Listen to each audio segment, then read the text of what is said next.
affordable grocery shopping tips to increase the quality of your meals. So this video is for really anyone, but particularly I think it helps maybe young moms or newlyweds. I did not know what I was doing when I first got married, and my cooking was definitely lacking. And these are some tips and tricks that I've learned along the way. These are affordable, and they're just small tweaks and small improvements to try to make dinner a little more tasty for everybody. Herbs. I have come to learn about some herbs and get better with them. By far, am I still not an expert? Definitely not.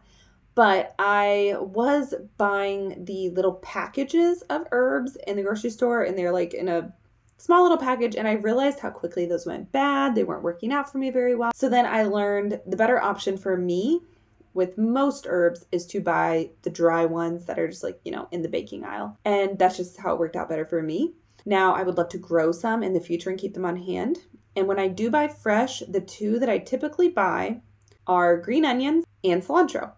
Now, instead of chives, I've learned green onions work better for me. They hold up longer and they're just larger and I enjoy them. We put green onions on everything. Cilantro we'll just do on taco nights for the most part, but if I have leftover, I will use it in a cilantro lime rice to help use it up and make the most of that. Then you have things like rosemary and thyme, which are great on your meats, whether it's pork or steak or a roasted chicken breast. Herbs can definitely take your food to the next level and give it a new dimension. Don't be afraid to experiment with herbs, and you can do so affordably if you tweak things and look into it, and if you buy shelf-stable ones from the baking aisle. Next would be other seasonings. So this is your salt, your pepper, your garlic powder. When it comes to garlic, you can buy fresh garlic and literally chop it yourself. You can buy the minced garlic that is in a large or small jar, and that's like semi-fresh. And then you have garlic powder, which of course is shelf stable and going to give you the longest life.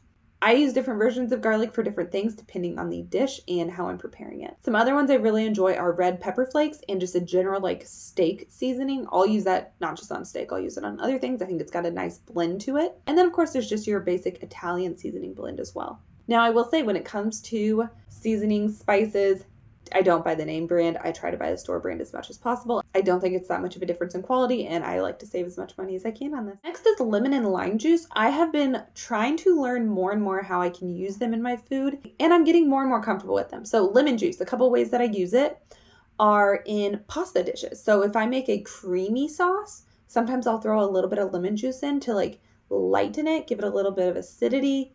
If I make any seafood, there's always lemon juice for that. If you don't have fresh lemons on hand, they can come in handy.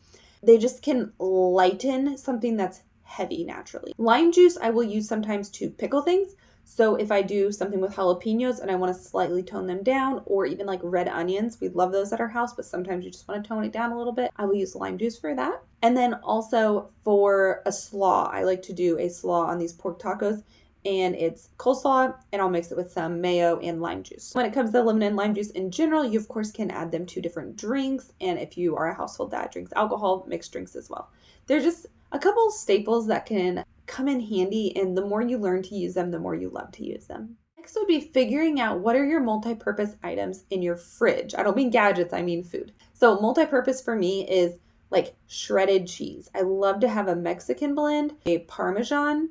Sometimes I also like to have a mozzarella. I've been making pizzas lately. Some other examples, I like to have jalapenos and I like to have red onions. We use those on so many different things. So red onions and jalapenos, they can go on a salad. They can go on a baked potato. They can go in a quesadilla. They, of course, can be used for taco night or loaded nachos. And then I'll also use those on hamburgers as well. So these are very, very multi-purpose in my home, and they can go on a lot of different dishes. Another item I like to have in my fridge is a heavy cream, because I can whip up a creamy white sauce, so like an Alfredo or something like that, which can go on a pasta or in a dish. So for your home, what meals are you constantly making that involve some of the same ingredients? And make sure you always have those ingredients ready to go. And then some meats that I like to prep. So what I do is I have 4 meats: ground beef, ground sausage, pulled pork, and like a shredded chicken breast. What I do is I make these in bulk, and I only make one at a time. Maybe like one day I'll do a pork butt and I'll put it in the crock pot, and that's my day, that's roasting. Later in the day, I will take it out and I will separate the good and the bad, and I will shred it all up. What I do then is I bag it in Ziploc baggies, and I squish them flat and freeze them flat in the freezer Then later I stack them up and I almost like file them in. I have all these meats in my freezer that thaw very quickly because of how they're frozen, and they can quickly be turned into meals. So pulled pork, easily pulled pork sandwiches, pulled pork tacos. You could do like a pulled pork nachos, just easy meat to throw onto something. The ground sausage, and again, I pre-cook all these. They have been cooked. So ground sausage is already cooked.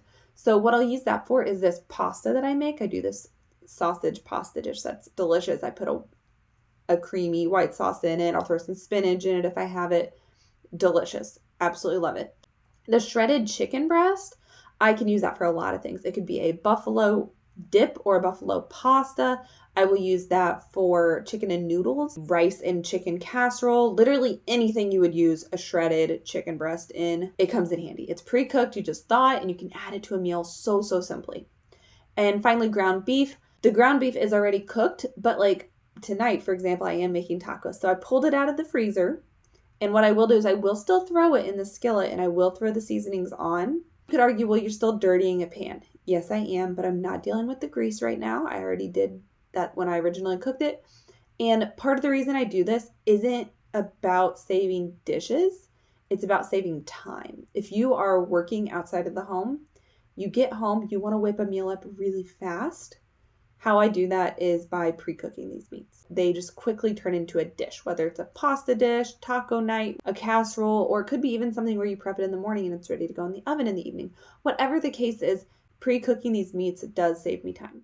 These tips are ideally not going to cost you any more than you're already spending. They're just little tips and tricks to try to help you improve your dinners. I am not a chef, but I am trying to learn along the way how to make my food better and learn more variety and different techniques and just how to truly make it an enjoyable experience. I hope these tips help you stretch your grocery budget a little bit further each month, and I hope they just simply improve your dishes, and every little day and every little experience can help you grow and learn. This is the kind of information you are after. I'm going to link to my guide. It's called Mama Get Your Life Together Guide.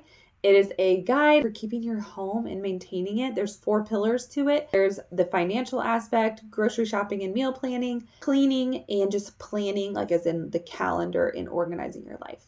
So those 4 pillars, it's a 5-week journey on how to kind of reset your home and get yourself where you need to be. Check that out in the description if you are interested. And if you like content like this and appreciate this kind of information, please subscribe to my channel, and I hope to see you here in the next one. Have a wonderful day.